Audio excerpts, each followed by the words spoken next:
இன்னைக்கு டாபிக் வந்து மைக்ரோபயாலஜி பத்தினது கிடையாது. நான் ரீசென்ட்டா படிச்சு ஒரு ஆச்சரியப்பட்டு வியந்த ஒரு ரிசர்ச் ஆர்டிக்கிள பத்தினது. ஒரு தாய்க்கும் சேய்க்குமான ஒரு பந்தம்னு கூட சொல்லலாம். குழந்தை வந்து தாய்ப்பால் மூலியமா எப்படி தாயுடன் பேசுறதுன்றத பத்தின ஒரு ஸ்டடி தான். நான் உங்க Nishanth and welcome to microbial world. தாய்மை தாய்மைன்றது வந்து ஒரு அழகான உறவு, ஒரு உணர்வுன்னு கூட சொல்லலாம்.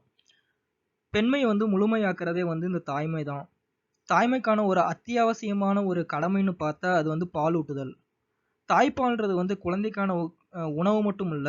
குழந்தை தாயிடம் பேசுற மொழின்னு சொன்னா இங்க எத்தனை பேர் நம்புவீங்க? குழந்தைக்கு சளி, காய்ச்சல் வந்துச்சுன்னா தாய் மட்டும் இல்லாம யாருனாலும் வந்து அது தெரிஞ்சுக்கலாம். ஆனா வைரல் இன்ஃபெக்ஷன் இது மாரி வந்துச்சுன்னா, குழந்தை தனக்கே தெரியாம தாய்கிட்ட வந்து தனக்கு இன்ஃபெக்ஷன் இருக்குன்னு சொல்லும். தாயும் வந்து அத தெரிஞ்சுகிட்டு அத குழந்தைய வந்து குணப்படுத்தும். இது எப்படி சாத்தியமாகும்? அது நீங்க தெரிஞ்சுக்கணும்னா, முதல்ல தாய்ப்பால் கொடுக்கும்போது, தாய் மார்பகத்துல என்ன நடக்குதுன்றது தெரிஞ்சுக்கணும்.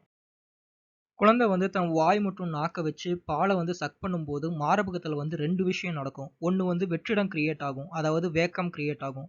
வேக்கம் கிரியேட் ஆகறனால தான் வந்து மார்பகத்துல இருந்து குழந்தை வாய்க்கு வந்து பால் வருது. 2வது விஷயம் என்ன நடக்கும்னு பார்த்தா வந்து, எதிர்மறை அழுத்தம் கிரியேட் ஆகும். அதாவது நெகட்டிவ் பிரஷர்ன்னு சொல்லுவாங்க. இந்த நெகட்டிவ் பிரஷரால என்ன ஆகும்னா, அந்த மார்பகத்திலருந்து போன பால் வந்து திரும்பவும் வந்து கொஞ்சம் பாலும், குழந்தையோட எச்சும் கலந்து ம தாயினுடைய மார்பகத்துக்கே வந்து திருப்பியும் வரும்.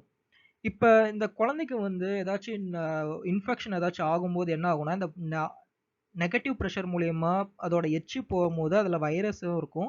அது வந்து தாய்கிட்ட அந்த மார்பகத்தில இருக்கக்கூடிய ரிசப்டார்ஸ் கிட்ட வந்து அது சொல்லும். ஏற்பிகள்ட்ட வந்து சொல்லும். இது மாரி இன்ஃபெக்ஷன் இருக்கு அப்டின்ட்டு.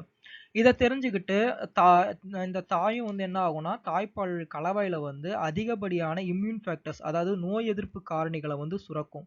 இந்த நோய் எதிர்ப்பு காரணிகள் வந்து திருப்பி இந்த குழந்தை வந்து பால் மூலியமா எடுத்துக்கறனால, அந்த இன்ஃபெக்ஷன் எல்லாம் வந்து குணப்படுத்தப்படும். இப்படிதான் வந்து ஒரு தாயும், சேயும் வந்து தன்னைத்தானே அறியாம நடக்கிற ஒரு உரையாடல்னே சொல்லலாம். இத படிக்கும்போது எனக்கு ரொம்ப ஆச்சரியமா இருந்துச்சு. ஸோ, அதனால தான் ஷேர் பண்ணணும்னு தோணுச்சு. இந்த அருமையான தருணத்துல என்னோட தாய்க்கும் மற்றும் அனைத்து தாய்மார்களுக்கும் என்னோட வாழ்த்துக்களும், நன்றிகளும் சொல்லிக்கிறேன். நன்றி, வணக்கம்.